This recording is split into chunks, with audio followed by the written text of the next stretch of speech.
Monday, March 8th, 2021, 3 o'clock. I will convene the special meeting of the Board of Commissioners for Monday, March 8th, 3 p.m. Topics planned for discussion during the special meeting include solid waste and FY 2022 budget process update. Michelle, if you would like to introduce topics, please. Yes, Mr. Chairman, Board, thank you very much.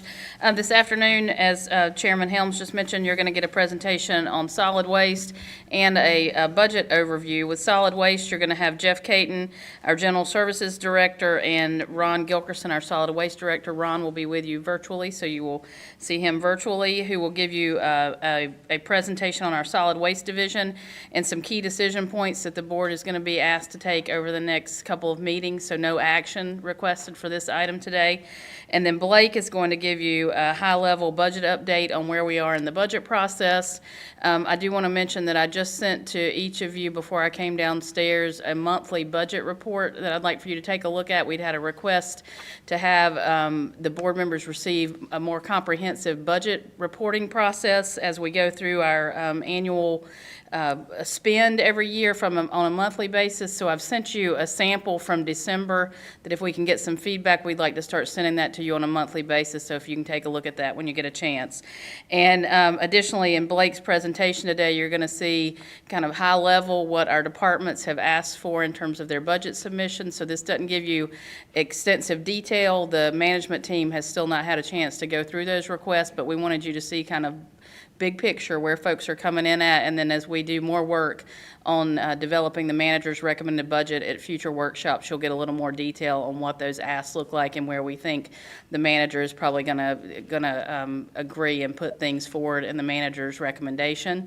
And additionally, the last thing I would say is one of the things that I said at our last workshop, this is really an opportunity for you to ask questions, to dig a little deeper in some of our budget topics. If there are things that you want to know more about that are not topics that we're talking about today, but that are more global or more department specific, please let one of us know, let Blake know, so that we can get those on a schedule as we start to put together the budget. And with that, I will turn it over to Mr. Caton.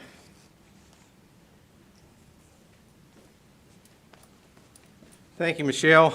It is a pleasure to be with you, Mr. Chairman, Commissioners, Mr. Manager. A lot has gone on in our solid waste program, and I am going to, if hopefully technology serves me well here, introduce you virtually to someone who most of you are familiar with, Mr. Ron Gilkerson. Ron, you can give him a wave there. That's the man behind the screen that's going to be doing most of the talking today. But we're going to be able to provide you, as Michelle said, an overview of the program, some of the issues that are facing solid waste, and some of the decision points that we'll have. We're going to be doing that over the next several weeks. So we will provide you information, give you an opportunity to ask plenty of questions, and consider what we presented to you, and then come back to you at a later date to ask for those decisions. So as we go through this presentation today, I would ask you, if at any point you have a question that you want to ask, please step right in. We do provide an opportunity at the end of the presentation to let you ask some other questions. If you're one of those folks that likes to write notes down and kind of collect your thoughts, we'll have an opportunity at the end of the presentation. So I'm going to make Ron go away on the screen so that you can see the full screen of the presentation. But Ron, at this point, if you would, go ahead and step forward. Thank you, Jeff, and good afternoon to everybody. It's certainly good to be with you, at least virtually, this afternoon. Before we get started, I wanted to throw out a huge thank you to Amy McCaskill and also Zach Tarleton for all their help in putting all the data together. That's a huge part of our presentation this afternoon. On behalf of the General Services Department and our Solid Waste Division, I'm very happy to provide you all the following solid waste services overview this afternoon. I will be providing information on four main topics. First, we'll be providing an overview of all of our commercial and residential business units that are included in our program. Second, we'll provide a 5-year financial summary of our business units that support the Enterprise Fund. Third, we'll present some new solid waste opportunities and decision points needed to move these programs forward. And then finally, we'll provide some detailed information on our construction and demolition landfill major permit modification that will provide our county much-needed landfill capacity for years to come. As Michelle mentioned in the introduction, we have some upcoming opportunities and decision points.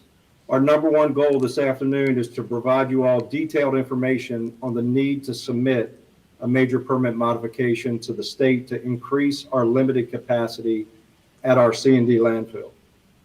The capital piece we'll review a little bit later in the presentation. In the coming weeks, we'll be presenting our new Austin Cheney Road redesign to upgrade our entire residential waste and recycling center facility to better serve our customers. Finally, we will be presenting a proposal to you all in the coming weeks that will provide financial relief to our residential waste and recycling center program. And we'll offer a look at a new litter management service. At our Austin Cheney Road facility, we offer 4 main solid waste services. 3 of these services support the commercial disposal needs of the county and include an MSW transfer station, an on-site construction and demolition landfill, and a yard waste composting operation. Our MSW transfer facility accepts garbage from municipal and county-generated curbside collection programs and other commercial businesses across the county. All the MSW received at our transfer station is transported under contract to the Waste Connections landfill in Polkton, North Carolina. Our on-site C&D landfill provides disposal of construction and demolition materials generated at new residential subdivisions and demolition projects throughout the county. Our yard waste facility reprocesses small tree and limb waste, as well as grass and leaf material received from commercial haulers and landscapers, and is made into compost to sell or reuse on site. And then last but not least, our largest residential waste and recycling center offers a wide array of disposal and recycling options for our customers at the Austin Cheney site. As most of you are aware, our residential waste and recycling center program also includes 5 satellite sites throughout the county that include Parkwood, Piedmont, Armfield, White Store, and our newest Gold Mine Road facility located behind the Public Works Ops Center. The satellite sites provide the following services: garbage bag disposal, household recycling, used motor oil, and electronics at all facilities other than White Store Road. The Austin Cheney Residential Waste and Recycling Center provides all those same services, and in addition, construction and demolition waste disposal, yard waste disposal, white goods, tires, and scrap metal.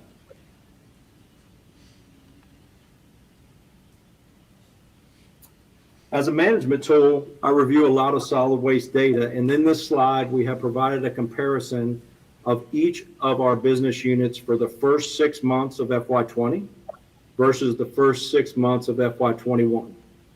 We are extremely happy to report that our MSW tonnage is up 1,800 tons per month in FY21, which represents a 20% increase. In numbers of trucks to our solid waste management facility, that means we're servicing about an extra 300 trucks per month. Our on-site construction demolition landfill is accepting 700 tons a month more in FY21 than in the first 6 months of FY20, which also represents a 20% increase. And as a reference to the number of trucks per month, we're servicing an additional 200 trucks a month with that volume. Our yard waste composting facility is up about 60 tons a month over FY20, which represents a 12% increase.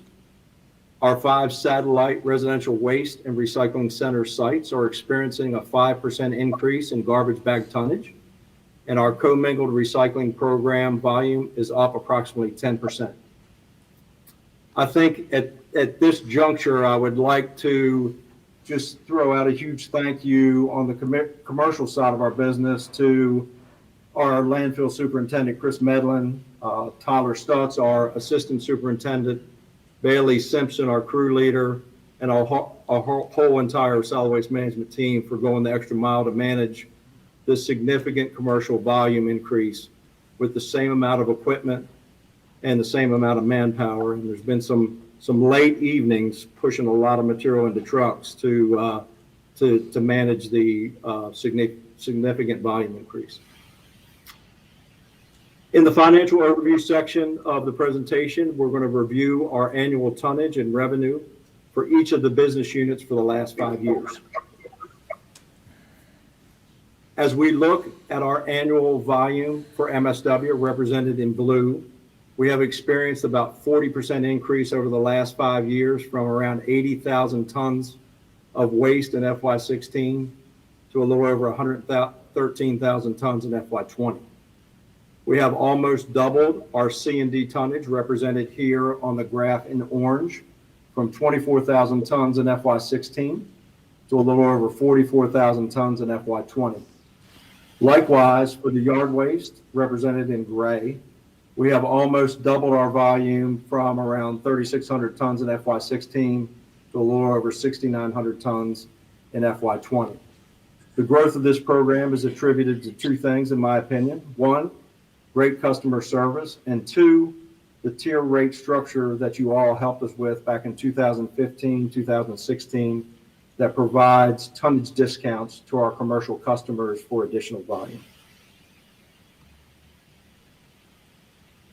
This slide represents our net volume for each of the commercial business units. In the previous slide, it is important to point out that our MSW volume far exceeded our C&D tonnage, but in net revenue, our major source of revenue is our C&D landfill operation. In this bar graph, our MSW in blues revenue is much lower than the C&D represented in orange. This is attributed to a much higher operational cost for MSW, being that we're in a contract with Waste Connections for transfer and disposal of all garbage that enters the transfer station at $23.91 a ton, plus our own internal operation fee of $9 a ton for the transfer station, which brings our net margin down to around $2.50 a ton. On the other hand, our C&D landfill cost of operations is around $17.50 a ton with a net margin of $14.50 a ton. Our MSW revenue for this 5-year span is about $1.2 million versus $2.5 million for C&D over the last 5 years, with only about a third of the volume.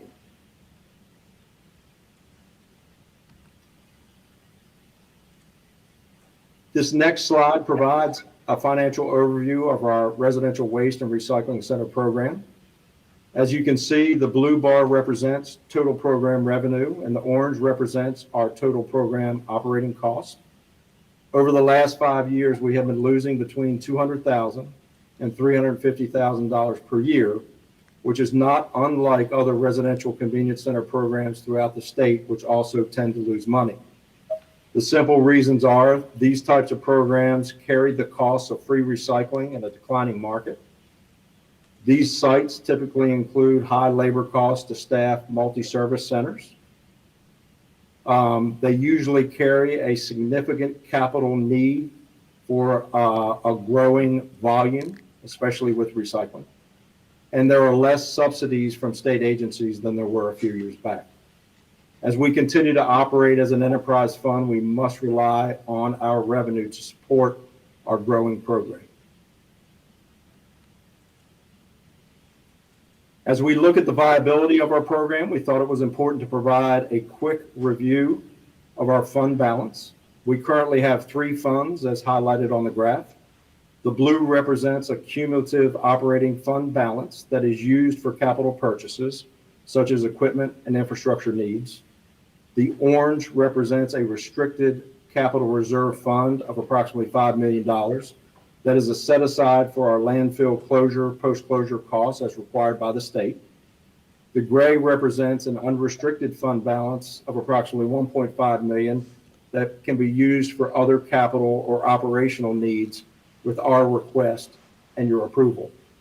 in FY21, the fund balance will be reduced by $2.5 million to create a CIP fund for up-and-coming projects such as our Austin Cheney Road Residential Waste and Recycling Center that we'll be reviewing with you all in the coming weeks. Again, just a quick overview again of upcoming opportunities and decision points. Again, our number one goal this afternoon is to provide you all the detailed information on the need to submit this major permit modification to increase our limited capacity, our C&D landfill. Capital costs for that program, around $1.5 million. In the coming weeks, we will be presenting our new Austin Cheney Road redesign to upgrade the entire residential waste and recycling center facility to better serve our customers. Capital expenditures there, around $2.5 million. And then finally, we will also be presenting a proposal to you all that will be providing financial relief to our residential waste and recycling center program, as well as looking at some expanded services such as litter management. As our team prepares for future solid waste operations, it's extremely important to review what landfill and related services are being offered in contiguous counties. This map on your screen shows all the private and public landfills and transfer stations in our region. The red circles represent active C&D landfills. Green represents lined MSW landfills, and the yellow represents MSW transfer stations similar to ours. The table on the left includes the facility, the tipping fee, and the estimated remaining capacity. As a reference on the map to downtown Charlotte, site number 4 in yellow is a transfer station that's operated by Waste Connections. Our site is positioned southeast of that and is highlighted in the light blue. Important items to consider are the following. Site number 3 in green, operated by Republic Waste, is one of the largest MSW regional landfills in the Southeast and accepts over 5,000 tons a day or over 1 million tons a year of MSW and C&D, and could be closed inside of 8 years. Also, site number 1 in red is the largest C&D landfill by volume in North Carolina, exceeds 500 tons a day of construction demolition material or over 130,000 tons a year of this same material. It's owned by Greenway Waste Solutions, and it'll be closed by the end of this year. Cabarrus County operates a construction and demolition landfill as site number 2 in the red, and also does not have a lot of remaining capacity for construction and demolition materials. The pull away, or the note here that's important, is that we're extremely fortunate to have the ability to expand our operations in a time where landfill capacity is drastically depleting in our region.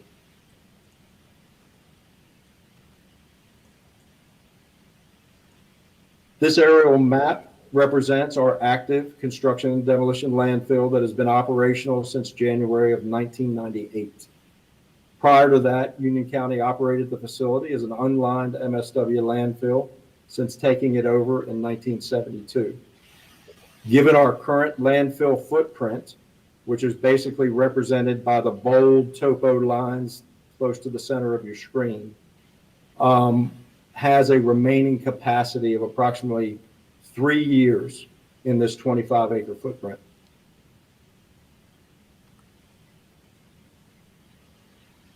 As we look to expand our landfill operations, our engineering consultant, CEC, developed a conceptual site plan option for NCDEQ's consideration.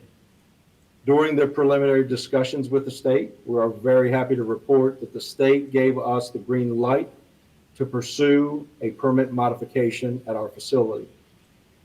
In the conceptual site plan that's included on your screen, the green represents our existing landfill that we're currently filling. The pink represents a small minor permit modification that will add an additional 1 to 2 years of capacity while we complete work on our proposed major permit modification. This permit will include an additional 30 acres of landfill, represented here in yellow, which is an additional 3.1 million cubic yards of airspace, and relative to tons is approximately 1.8 million tons of additional capacity. This newly permitted site will provide us 20 to 25 years of additional capacity for C&D disposal and the continued revenue needed to support the growth of our solid waste enterprise fund.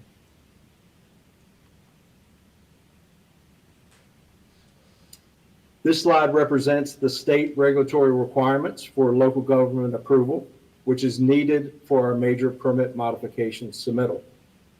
In summary, these requirements include a 30-day notification to hold a public meeting, advertised in the local newspaper, contact all adjacent property owners that have a common border with the landfill of our intent to submit this major permit modification, also with 30-day notice. Post a site plan for 30 days that includes all the pertinent information similar to the conceptual site plan that we shared with you all related to this landfill expansion for citizens to review prior to the public meeting. We will need a vote to approve from you all to move this permit forward with the state of North Carolina.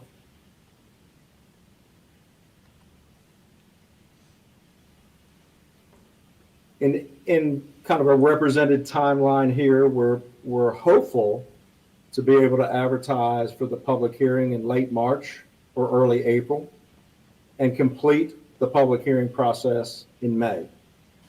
At that time, we would submit our first site suitability report with the state of North Carolina in June of 2021. We should receive state approval by the end of 2021, at which time we would submit the engineering report in the beginning of 2022 and hopefully receive approval by mid-year 2022. This would allow us to begin construction and hopefully have the new construction and demolition expanded area ready by the 1st of 2023.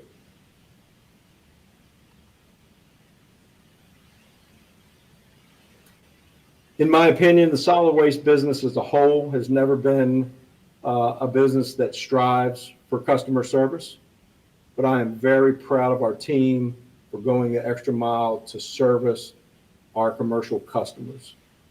Our team has developed great relationships with local businesses in Union County. These are highlighted just as a few. On the construction and demolition side, I'd like to mention Trash Control, a local business owned by Todd Laney and others. He is our #1 construction and demolition hauler at 500 tons a month of volume. He has taken that spot away from All Points that was purchased by Waste Management in the last 6 months or so, and I know he's proud of that title.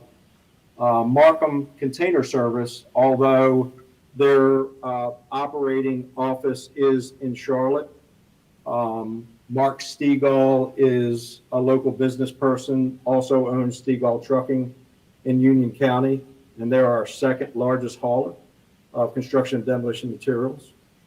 Active Waste Solutions is a new startup business that started in the upper portion of South Carolina and has now moved operations over to Walk-Up Road in Monroe, basically because of the relationship that's been developed in the service that is ongoing at our solid waste management facility. They are one of our largest MSW haulers and third in line for construction and demolition waste. Waste Pro is a national company, but they have set up operations in Monroe. They are our largest MSW hauler and fourth largest C&D hauler. Waste Away Now is also a local company. They do get involved with demolition projects as well, but they are local to Union County and have local ownership in Union County. The impact of not expanding our construction and demolition capacity. We will be closing even with the minor permit modification that represented an additional 2 to 3 acres of area inside of 5 years, probably closer to 3 or 4 years. If we eliminate our local C&D landfill, the businesses and residents will be required to take the construction and demolition out of county to an alternate landfill at a significant cost increase for C&D disposal. If we don't expand this construction and demolition landfill through this major permit modification, it will be a significant impact to our solid waste enterprise fund. It will limit our ability to fund potential future environmental issues with more stringent NCDEQ standards for groundwater and methane, namely for the unlined MSW landfill. And it will likely impact our MSW tonnage as regional landfills will offer haulers to dispose of all materials, both MSW and C&D.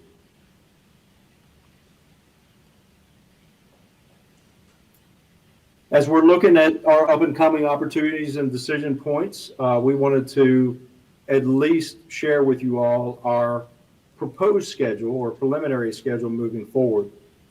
Again, our number one emphasis this afternoon is to provide you enough information to hopefully provide us a vote to move forward with this request on March 15th. We will have to advertise for the local government approval process that is state required just after that, and hopefully can hold our local government approval public hearing on May 3rd. The redesign of the Austin Cheney site, which we're very, very proud of and very happy to present, would be coming before you sometime first part of April, April 5th. Our request for approval as part of our preliminary schedule would be April 19th. The sustainability of our residential waste and recycling center and litter management program, we would like to provide you our proposal and the information in PowerPoint format May 17th.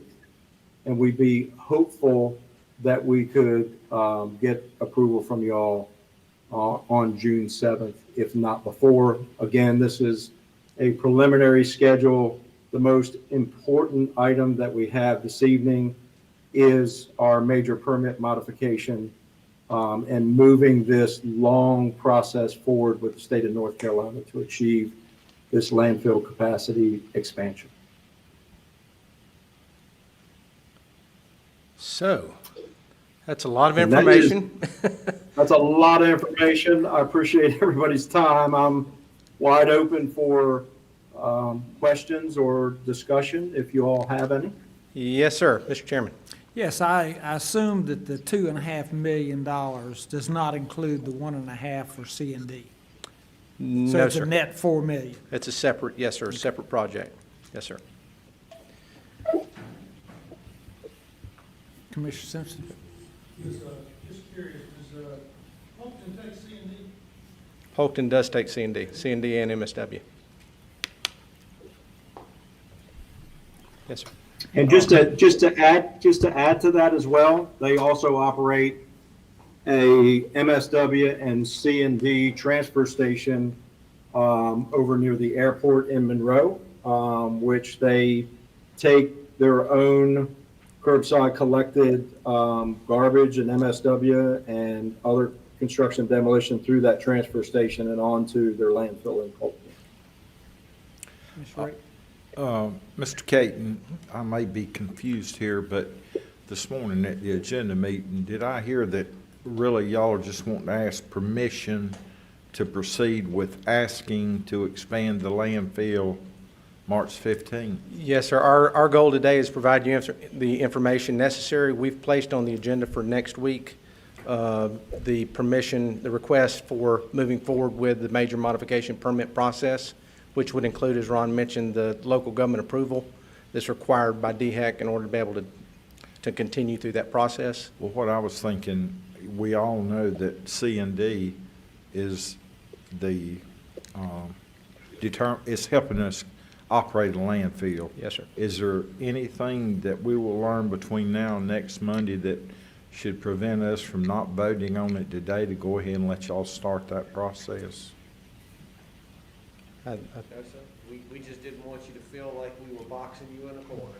You had time to think about it and be prepared. So if you're prepared to make a decision, we're happy to have you make. And this is not really spending any money, you're just asking for permission. No, sir, the expenditure of funds will be the process. Once the local government approval is received, then we move forward with the design, permitting, and then construction, preparation of the site. So the decision to move forward factors into those eventual expenditures that will provide for the space. Last time we moved something up a week, we saved $7,000, so, Mr. Chairman. Brian, if I may, I believe that the actual construction contract, which would be the bulk of the cost of both of these projects, would come back to the board at some point in the future for approval. Yes, sir. So design and construction would have to come back to the board for approval. This is really approval to move forward with the permitting side of that. Would there be any cost or detriment to waiting until Monday night to address this? No, sir, it's certainly within the schedule that we provided, and as Brian said, we wanted to do that in such a way that you didn't feel like you had to make a decision right now, that if you have other questions, we're more than happy to answer those. And again, in this presentation, it's a lot of information, but there's more we could share with you to make you more familiar with this process. But it's certainly, a week is not going to kill us, not going to affect the price. But we do know, as Mr. Rabe said, we've had projects that every time you delay it costs you more, but in this situation, we'll be fine. Okay. Mr. Williams? Is it fair to say that the expansion of the C&D landfill will help with margin expansion, and that in turn may help with the operating deficit? It is, what it does provides us additional capacity. If we were to wait and not move forward with the process, we would be out of the C&D business. So certainly that does have an impact, since C&D is a major contributor to our revenue stream for the enterprise fund. It does also fall into the equation as we look at master planning the remainder of the site. We're very fortunate in Union County in the fact that while other landfills are reducing capacity, they're not able to get new permits for additional space. Because of the fact that this major modification would be contiguous to our existing facility, DEQ has looked at this very favorably on our behalf. Economies of scale? Yes, sir. And then when we come back to you to talk a little bit more about the Austin Cheney project, it's contiguous to this master planned site as well. So there's some economies that are involved in that as well when we have to, as Ron kind of alluded to, when we have to move cans from the residential waste and recycling facility and we take that material to the C&D area or to the MSW area, having it right there makes it a much more efficient operation. So we're trying to methodically walk through this process, but certainly it does provide us capacity for quite some time, where most of these others are losing their life slowly, that one map showed you. And Jeff, can I make just one other comment Certainly. related to this expansion? It's very important for me to point out that, these types of expansions are hard to come by, and just meeting with DEQ and providing them some preliminary conceptual plans, I was extremely surprised, but very, very proud that we have this opportunity to extend this landfill over top of some of the unlined MSW units. That is a very difficult technical hurdle to try to jump over at times based on previous experiences that I've had. And I think it's a real testament to our facility that we're having this opportunity to expand this landfill this large. I think it absolutely has a lot to do with the way we operate our facility and how compliant we are with the construction and demolition regulations. I think to that point, I would like to offer an invitation. I'm sure Ron would support this. Our management team has been out on the site and has had an opportunity to witness firsthand the operation, see things. It's always nice to be able to touch and feel. If the board wishes to do that anytime, our staff would be more than happy to welcome y'all out there and allow y'all to see the operation, ask more questions. If as we go through these coming weeks, you have interest in doing that, we could do that individually or as a group. But we're more than happy to invite people out to see the equipment, see the facility, see how it operates, and when you start to compare that to some of the other industries, the other landfills around, I think you'd be very proud of what we have here in Union County. I've been out there several times, but they charge me $10 every time I go. We won't charge an admission this next time.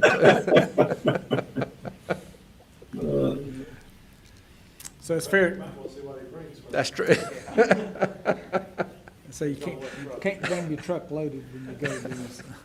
It's fair to say that, we're looking at 3 to 5 years in our current situation, but you're talking about an option that will give us 25 years. Yes, sir, and it's really interesting to track because y'all may remember the last time we presented to you, we thought and that was a year and a half, a little over a year and a half ago, we felt like we were somewhere in the 7 to 9 year window, and because of that increased capacity that Ron alluded to, how much we're bringing in now, record numbers, that the more you bring in, the quicker that life goes down on your facility. So we can say with a good sense of certainty that this particular expansion would give us in the 25-year range based on current tonnage that we bring in. If that tonnage increases, which in a growing county like this, it will likely increase. But again, we're very fortunate in the fact that DEQ is looking at the way we run our operation very favorably, and they're excited about us moving forward with this expansion. So we're extremely pleased. Jeff, one other point to that too is as you all can imagine, anybody that's been at the landfill, as you start capping out the top of the landfill, it's like, filling in any void with a 3-to-1 slope. I mean, we are starving for a large area at the top of our closure height of the landfill, which basically means to us, the faster that we get moving on this expansion, the better, because we need some more kind of on-the-ground space, if you will, because we get really tight turning around the big trucks at the higher part of our elevation, which we're currently in the last 20 to 30 feet of capacity. And so it is important for us to move forward as, expeditiously as we can, to get this permit in and get this new facility built so we can work on closing the old landfill kind of simultaneously as we're opening the new landfill. Yes, sir. Being in county government for a number of years, I've never seen anything that didn't cost us. That permits and this evaluation, what's the projected cost of doing this study? Well, it's cumulative 1.5. Ron, you could speak to CEC's portion of this process. Yeah, the CEC portion was arrived in a task order some time ago. So the 1.5 million doesn't even include the task order for the engineering work that we're already involved in, because we needed to get started early enough to have them look at the potential to expand the landfill, provide some conceptual site plans to the state of North Carolina. So some of those monies have already been spent. The capital expenditures that we arrived at in 1.5 million included some construction of the new expanded landfill for certain, some lane enhancements and additional paving that will come around the old landfill to the new service area that'll be included in the expansion site, and also expanding that roadway to a potential new scale house that will need to serve some additional trucks on the new side of the construction demolition expansion. So basically, the engineering portion of the work that's being served currently is already in task order. So, to your point, some preliminary work had to be done in order to move forward to DEQ. So some of that engineering work has already been accomplished. And paid for? Yes, sir.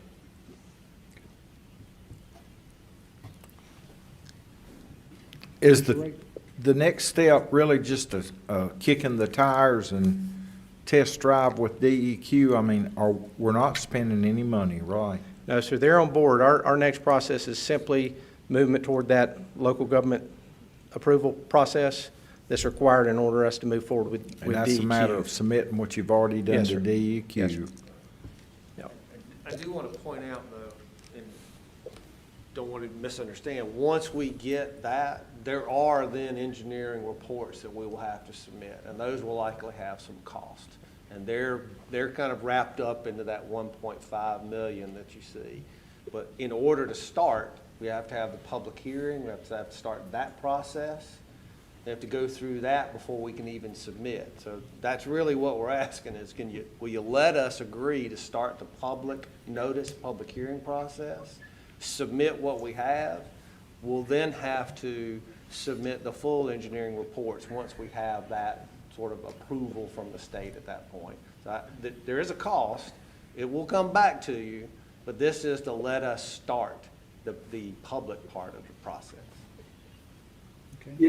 Yeah, so Brian's exactly right, and I guess just to provide a little bit more detail around that, the site suitability submittal, which is the first report, we have enough on-the-ground information and study and siting requirements and all the things that the state of North Carolina will require to submit that sometime in June, considering that you all provide us the favorable vote to move forward and we get through the local government approval process. And then after that, there will be a follow-up engineering report that will have to be filed with the state, and there will be an additional cost to do that. Yes, sir. Mr. Caton, Yes, sir.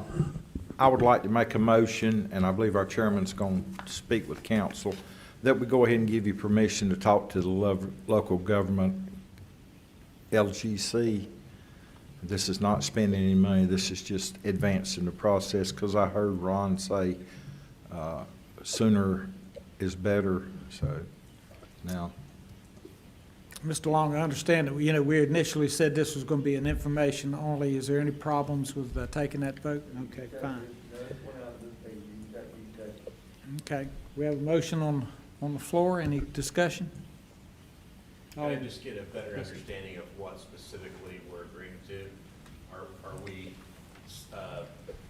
we're being solicited for approval to move this to the LGC, or? To the LGA, local government approval process, which is mandated by state statute for DEQ, the notification process and things that Ron spoke to, that's the process that we're asking to move forward on. So there's no expenditure of funds associated with that. It is simply the notifications and the things that we showed you on the previous slide. Let me move back. That'll be a whole lot easier to explain. These things right here, it allows us to move forward with this process, which is necessary for DEQ to start taking the next steps in the process.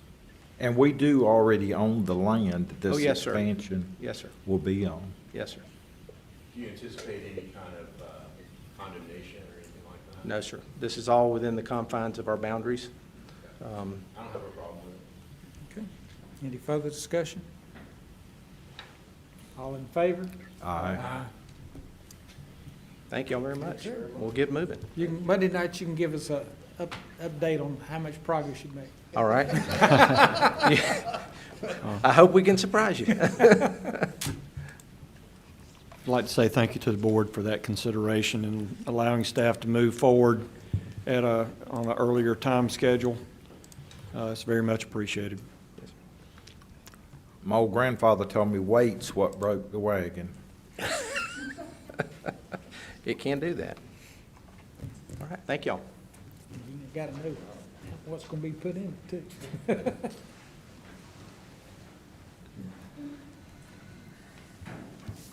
Welcome, Blake. Thank you. Let's see. All right. Okay. Thank you, Chairman Helms, the members of the Board of County Commissioners, and County Manager Watson for allowing me this opportunity to come before you to speak on a high-level discussion of the FY22 county budget process. The items we're going to discuss today are the current base budget, which includes departmental requests, the budget enhancement discussion. We will talk about commuter partner funding, a preliminary revenue projection, and also the budget calendar to look at the points that we've completed to date, and also the things that will be forthcoming here over the next few months before adoption. I want to take a second to step back and just remind everybody that everything that we do in certainly the budget office and in the county government should tie back to the Board of County Commissioners' strategic objectives, and that the objectives that have been put forth by our guiding body, that we definitely adhere to those, and we look to those to give us guidance as we go through this process and look to prepare the county manager's proposed budget. And those are, for your review, public safety, community consensus, economic development, sustainability, and organizational strengthening. And we'll revisit those here in a few slides when discussing allocation of funds.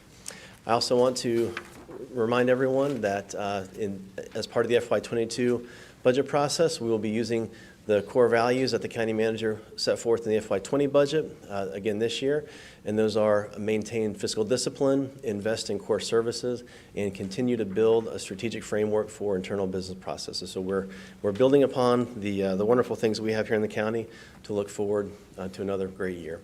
I want to talk to you a little bit about the base budget and the instructions that were given to the county departments to give you an idea of the work that they went through and the great work that they did to get us to this point where we are currently. The instructions given to departments were to build a flat budget. So they were instructed to submit a budget that was flat over the prior year base budget. So the FY22 base budget is equivalent to the FY21 adopted budget, less any one-time expenses that would roll out of that budget going forward, and also any natural decreases from expiring contracts, expiring services, those will roll out also, and then any approved adjustments that have been approved by the manager in the budget office to go ahead and go in the base budget. Some examples of approved adjustments to the base budget are total compensation, which of course is salaries, merit, benefits. Then we also have fuel and utilities. Those are items that are budgeted centrally and projected in our office. Fleet replacement, which of course are the vehicles that need to be replaced based on age, wear and tear, functionability, and other items to be on that list. And that list fluctuates somewhat during the year just based on the age of our fleet. And also any one-time expenses. There were no increases to the budget unless there were or there is offsetting non-county revenue.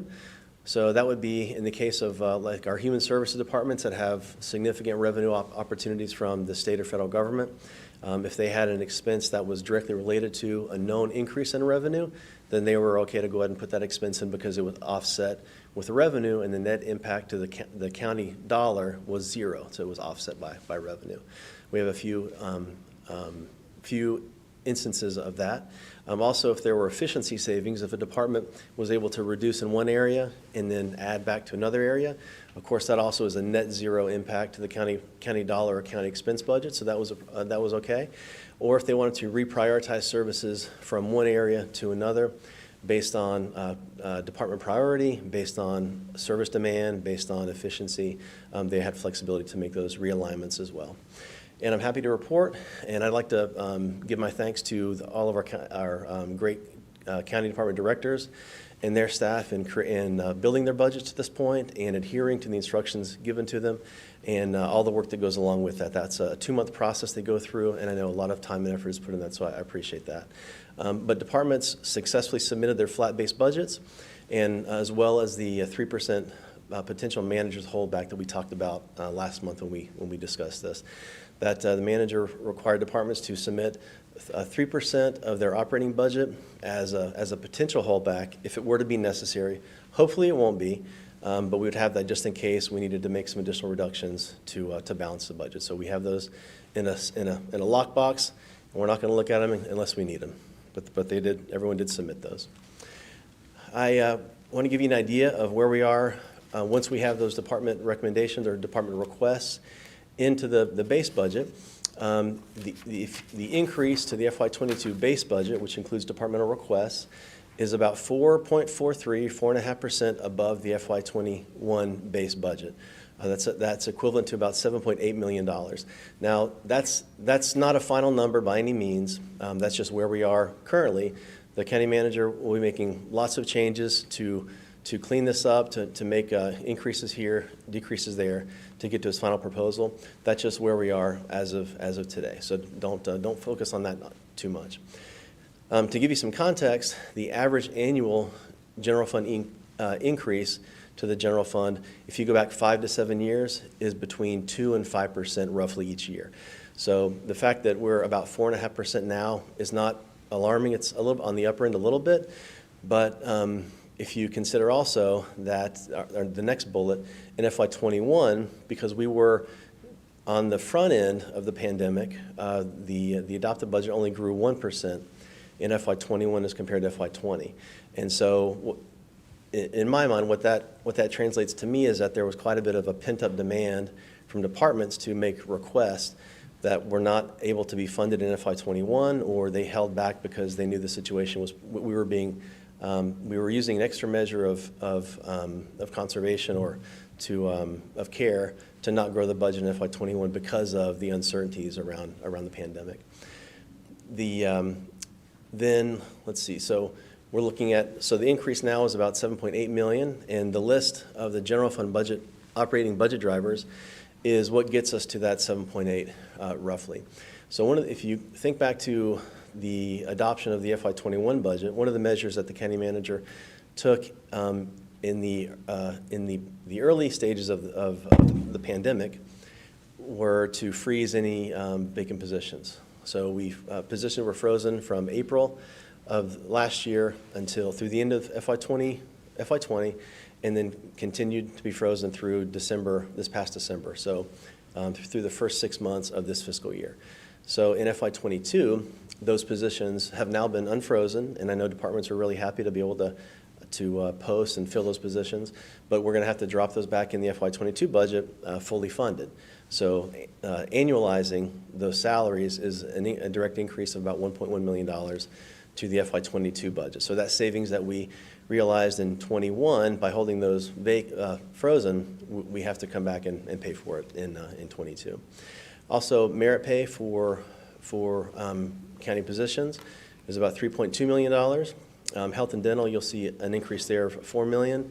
That's a combination of a couple things. There's an increase in claims that we've seen, which is equivalent to about $1.9 million, which is the increase to the health fund budget. But also, if you remember, in 21 we took an OPEB holiday. So OPEB funding, we were able to garner some revenue from the OPEB trust fund in FY21. And so the combination of the increase in claims in 22 and the loss of that funding in the health fund in 22, those combined to be a net increase in total expense by about $4 million. So we'll talk more about that as we go through the process, but that's going to be something that'll take some consideration to overcome. Also, the reintroduction of fully funding OPEB or other post-employment benefits. The total cost of that in FY22, as determined by our actuary, is $3.9 million. So that's somewhat equivalent to the savings that we had in FY21 by not funding that. It's going to come back in 22, at least initially in the base budget. It's there fully funded. So that's something we'll talk about as we go through the process as well. There were some planned increases to the state pension fund for employees, both regular employees and law enforcement employees. This was the third year of those planned increases to get the pension funds to where they need to be. And that's in 22 will be about $1.3 million in planned increases. And that should roll off or it should stabilize in FY23 going forward. Also, we have built into the base budget an increase to the sheriff's vehicle replacement program. And that was an increase of about $400,000 from the amount that was funded in FY21 also. And so those first 6 bullets were all increases to expense. And then the last bullet is backing out the contribution of fund balance that we had, that we garnered from the OPEB holiday. So if you net all those together, that equals the net increase of $7.8 million. That's at the top of the slide. So that's how we kind of work through to see the increase there. And of course, I mentioned earlier that departments submitted their flat budgets for the base budget. So the increase is not in department-specific areas, but more in the centralized areas that we budget centrally. I want to give you an idea, some comparison to budget enhancements. So each year, we work on the base budget as the starting point, and then departments are invited to submit requests for enhancements based on their service need or their service demand that they're seeing. And we refer to those as enhancements. And within the organization, our base budget is our service level 1 budget, and our enhancements are service level 2 and service level 3. So that's what we're talking about now, our direct enhancements to the current base budget. In FY21, the total request from departments was $9.5 million, and that's everybody in the boat, and a total of 43.5 FTEs, or full-time equivalent positions, was a total request in FY21. The total amount that was approved was $3.2 million. So you'll see that only about a third of what was actually requested was approved or included in the manager's recommended budget, and then of course in the final adopted budget. And 20 FTEs were approved also, so that was a significant reduction, less than half of what was actually requested by departments also. The next section there gives you a brief summary of what's been requested by departments in FY22. And the total request is just over $14 million, so that's a significant increase, and with 51 FTEs included as requested by departments also. And what will be approved, we don't know yet. That's the fun that we're going to do over the next couple months to work out how all the puzzle pieces fit together. And based on priority and merit, those requests will be considered by the manager and will be recommended to the board here in a few months. To give you an idea of how the enhancements break down, I link those to the Board of County Commissioners strategic objectives. That's what you'll see in the last section there. So to give you an idea, public safety is listed as the first strategic objective that we have in the county. And of that $14.2 million that was requested, $6.1 million of that is directly related to public safety. That's sheriff's office needs, that's emergency management, fire marshal, and then also EMS.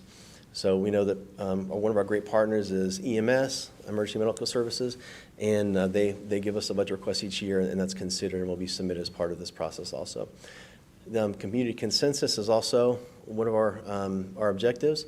There's a total of about $350,000 requested here. The majority part of this is through our community partner program, and that's actually on our next slide, so I'll show you a little more detail about that. But that's where that connects to the board's strategic objectives in that area right there. Also, economic development of $580,000.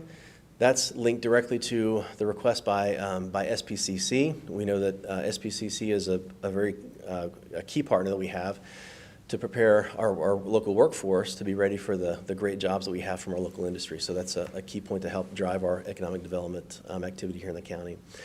Then sustainability.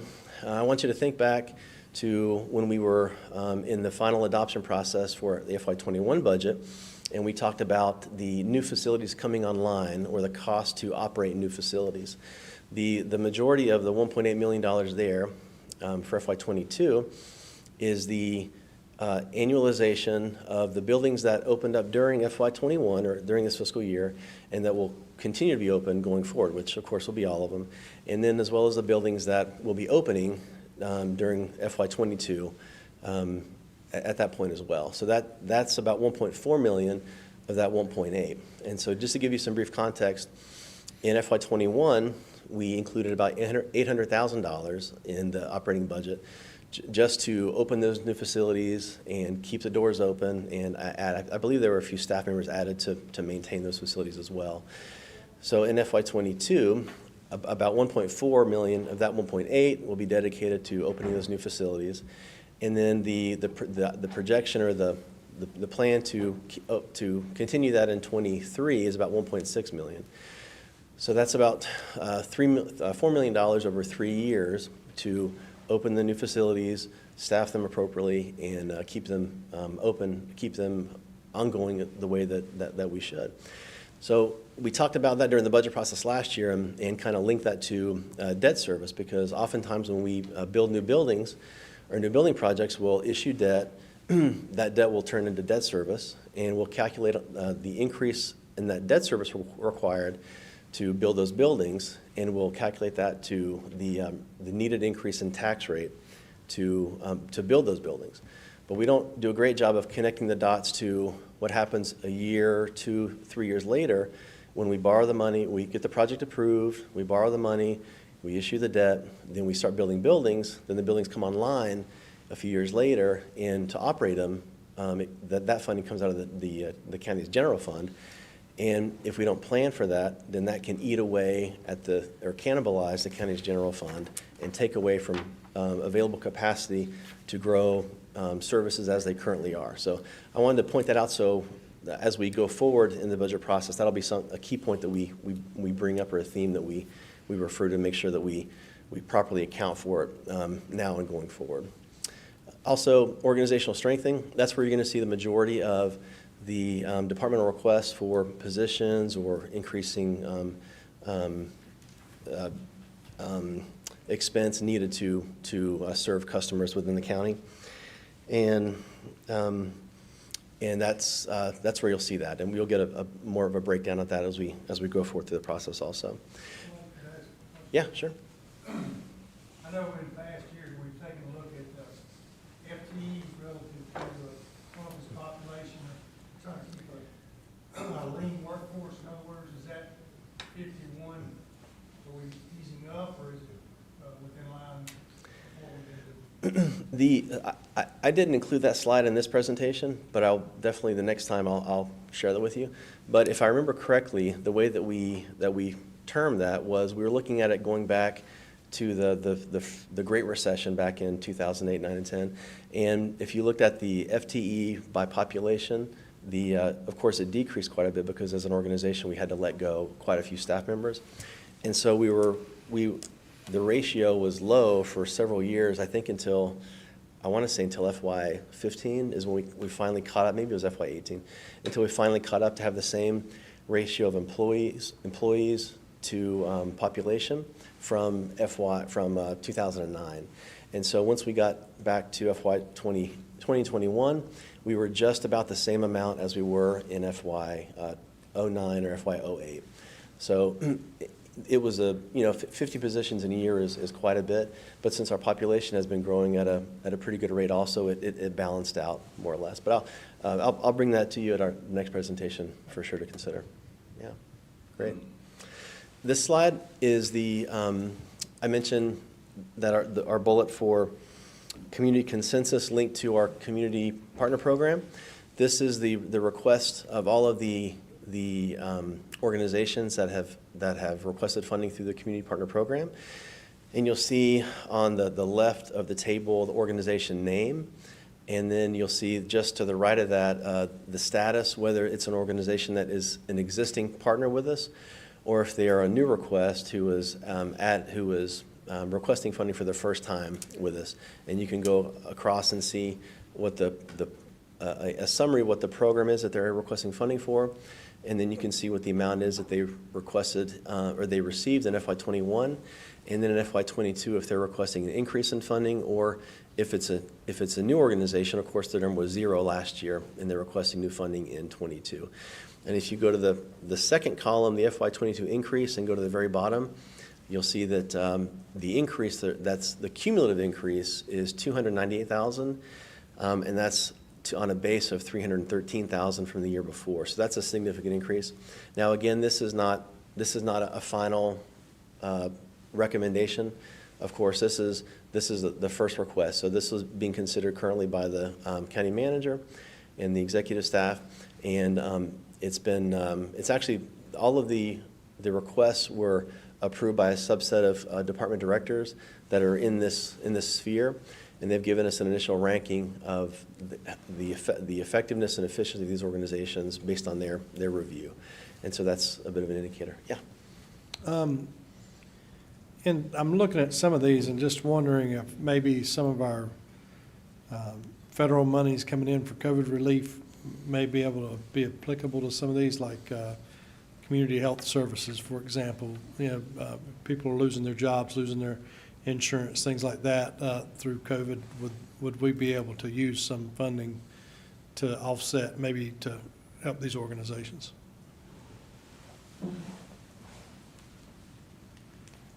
I don't have an answer to that, but we'll be happy to look and see if that's an option based on what their application is. I haven't reviewed these applications, so we would need to see exactly what they're asking for the funds for and see if there was some opportunity there.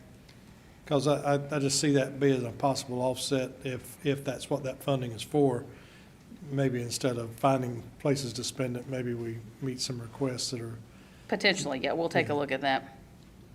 especially, drug abuse, those kind of programs, prescription medication, where people, again, are losing, their costs may have been going up because of the economy and COVID, so that might be a place to look. Yeah, we'll consider that when we're Thank you. reviewing the applications. Thank you.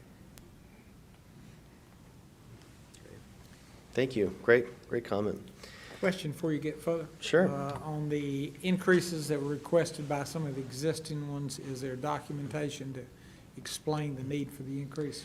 There definitely is. There's a very thorough application that that agencies are given, and they fill out and send back to us. So there's lots of documentation that we have included as part of the budget workbook for this year to be reviewed. That'll be thoroughly reviewed by our team and also by the management staff before any decisions like this are made. One more comment. Sure. If we did do something like that, where we used a federal grant or some federal monies for those programs, I would make sure that those organizations understood that that's where the money was coming from, and that it probably would not be there the next year. And so not using the grant and then saying, okay, and this will be ongoing, but consider this, emergency type funding and may not be there next year. Yeah, that's a great point. That actually mirrors the county policy we have for county departments, that the county will not supplant grant funds immediately without review. If they have a grant that rolls off 1 year, there has to be a review to see if it merits a county funding or not. So that's a good point also. All right. I want to talk to you, we talked about expense, the county-based budget for the general fund, and I want to talk about revenue a little bit. We don't have our final revenue estimates done yet because a big piece of that is impacted by of course, our ad valorem revenue, and we know that we're just finishing up the county revaluation.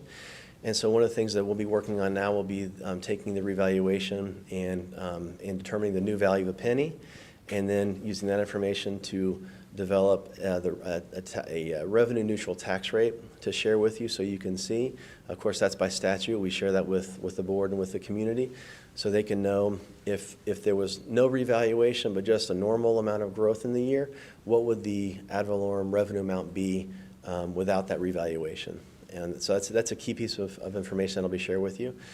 We're not at the point yet where we have that available, and so we're using initial estimates and assumptions at this point. But when we do have that, it'll definitely come before you for consideration and review as part of the manager's proposed budget.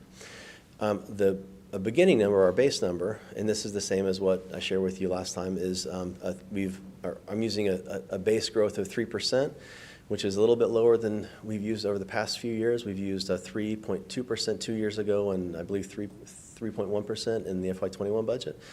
So I'm being a little conservative here. I assume when we get through the calculations, I'm hopeful that the growth will be a little bit more than this. That'll help us in the initial budget balancing activity. The local sales tax, I'm using a 7% growth as a base. Now, keep in mind that when we created the FY21 adopted budget, because of COVID, we decreased that sales tax budget by 4.5% just to be a little ultra conservative. And so using a 7% growth in FY22 is really getting back to where we were in FY 20, and then a little bit more on top of that. So a very conservative estimate on top of that. Considering now that we have 6 months worth of data for sales tax, we're significantly ahead of the budget. Right now, we're about 15% ahead of the adopted budget. And so I fully expect that there will be at least a discussion to maybe increase that a little bit in that sales tax area. And it'll look like a larger increase than we normally have. Our average increase year over year is about 6%, 6.5%, which we're very fortunate to have that amount of growth and economic activity in the county. But if we do see some growth above, or we do budget some growth above kind of the standard amount of 5 to 6%, it'll be a reflection of the fact that we discounted it in 21, and so we're getting back to it. And what we're actually collecting is above what we would have normally expected to collect this year during a normal year. And so we've really seen sales tax growth during a pandemic, which is not all what we expected to. So there'll be some opportunity in 22 to capture some of that also. As far as non-county taxes revenue, I'm using a base of 1.3% averaged among that revenue category as a conservative growth amount in FY22 also. Now, other economic conditions that I follow and keep in mind as I'm thinking about this and as I make recommendations to the county manager for revenue are things like the GDP growth. We know the Federal Reserve Board is projecting 4.2% growth to the GDP in 2021, and that's compared to a contraction during FY20 or 2020 of negative 2.4%. So that's a significant number going forward. The unemployment rate nationwide is 6.3%, statewide is 6.2%, and Union County is 5%. And once again, we're leading the nation, we're leading the state. If you think back to the depths of COVID, we had national unemployment of 14.3%, state unemployment of 12 point something, and then county of, I believe it was 10 point something. So we've already seen unemployment rate decrease significantly, which means folks are working and hopefully getting back into the workforce at the same level they were, or hopefully at a higher level than they were when they were displaced during the pandemic. Also look at North Carolina continued unemployment claims, and just last month the continued claims were 66,000.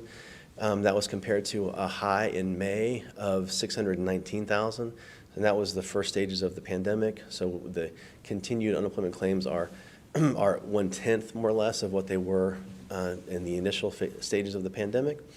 And when you look at the last part there, the initial in February before the pandemic hit, initial claims were 8,400, 8,500 versus 172,000 now. So numbers are significantly better now than they were just a year ago.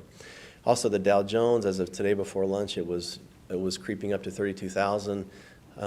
We were just below that before the pandemic. Then we dropped to 18,500 in March. Mortgage rates are at record lows of 2.375%, and we now, the county is positioned to begin the overdue rental assistance program soon.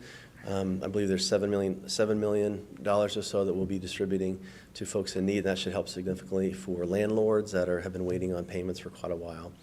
And hopefully those funds will circulate throughout the local economy also. And then I mentioned earlier that the current sales tax receipts are 15% above budget through 6 months. And so if that rate continues, if we see the next 6 months trending 15% above budget, then that will create a new base for FY22 and will put us in a position to have a higher than 7% projection for sales tax in 22 also. And then that's kind of the summary of the economy. And then if you think about the pandemic that we are so concerned with, vaccines are now widely available, infection rates are down, and there's a great optimism for return to normalcy in the near future. The budget calendar, I wanted to put it before you so you can see the checked items are things that we've accomplished so far to date. We're right on schedule. The unchecked items are things that are yet to happen, that we're planning for. On the 18th, we have a joint meeting with the Board of Education. That'll be an important meeting to see where they are in the budget process. And then we'll be talking about the CIP. We'll be receiving budget requests from the volunteer fire departments on March 15th. and that'll be folded in the budget process shortly after for consideration.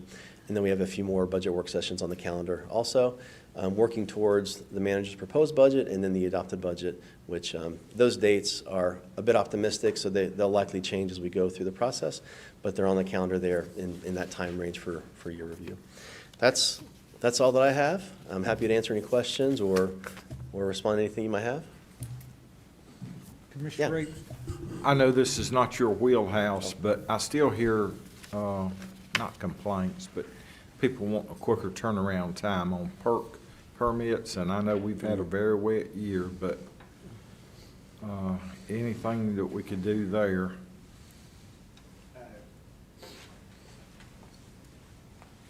So what I can say is, right now, we're running about as best we can do without adding additional staff. And adding additional staff doesn't mean it's going to be faster, because generally, we have to hire folks that they don't have their certification. So currently, we are running about as fast as we can, with the exception of the weather. The weather has pushed us back. That was really a 3 to 4 week delay. The weather has pushed us another couple of weeks out on that. But once it dries out, I think we'll be back to a 3 to 4 week turnaround for most of them. Unless, of course, we add more personnel to the budget, which won't make it faster to start with. But in the past, I'd heard we had approved positions, but they hadn't hired them yet. We have done a good job of being able to fill a lot of those positions. I think we do have one vacant position at this point in time. They are still trying to interview for that, but we have been able to fill several of those positions. And I know we compete with Mecklenburg on pay. We do. Unfortunately, we have learned that some of our surrounding counties are upping the game. They are adding what they're calling heavy bonuses to attract registered environmental health specialists. It's hard to keep people when you add a significant bonus that people can get, but we've done a pretty good job of hiring and filling those positions, which is why we're in that 3 to 4 week time frame until the rain and the weather got bad. Commissioner Rape and Brian, I just want to remind the board, Brian, that about this time last year, we went through process review, we reviewed our internal processes for, how we process the applications for perk permits, what the requirements were for going out and actually taking those samples, how we took the samples, the scope of the sampling, all of that was reviewed along with the environmental health staff. Brian and I and others made some modifications to those processes that increased the efficiency and the ease with which those processes worked, and we were on the right track until the heavens opened up and the rain came down. Okay. Commissioner Rushing? Just to piggyback on what Commissioner Rape's concerned with, I think with some of our issues that are going on, that we'll probably see an increase in perk tests and projects that use perk sites. So, you may want to be prepared for that, especially if in the coming years if sewer availability drops off.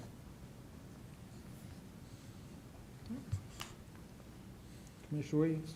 Yes, thank you, Mr.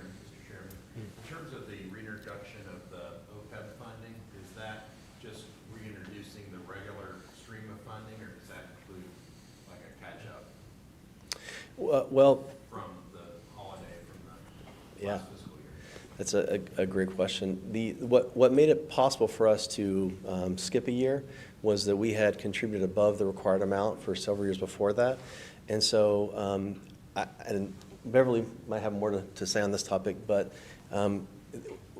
the payment that's built in the budget right now for FY22, it does not include any catch-up amounts.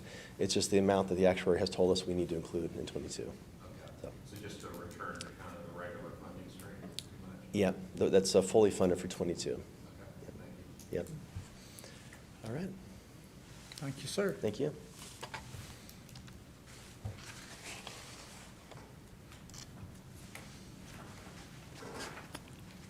Michelle, do you have anything else for the board this afternoon? That is it. Mr. Chairman, I believe that concludes all the information we have for the board today. We're certainly want to take any other questions the board members may have, but that concludes the presentations for today. Thank you. Any questions? Then I'll move that the board go into closed session in accordance with GS 143-318, 11A3 to consult with an attorney in order to preserve the attorney-client privilege and to consider giving instructions concerning the handling of the following judicial action. Lennar Carolinas versus Union County, number 16 CVS 2654 consolidated. All in favor? Aye.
open session.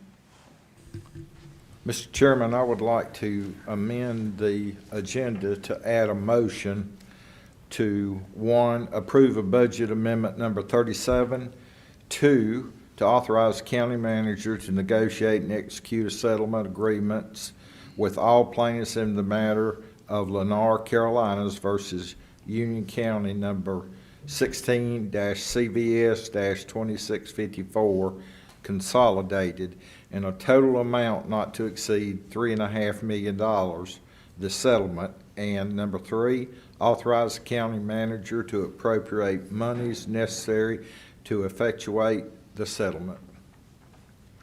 Okay. Any discussion? Have a motion? And I assume we can vote on all three at one time? Okay. So we'll be considering all three suggestions at one time unless there's concern? Okay. All in favor? Aye. All against? No. Okay. All righty. I think that concludes our business, and we'll close the open session. Okay. Motion to close? Aye. Aye.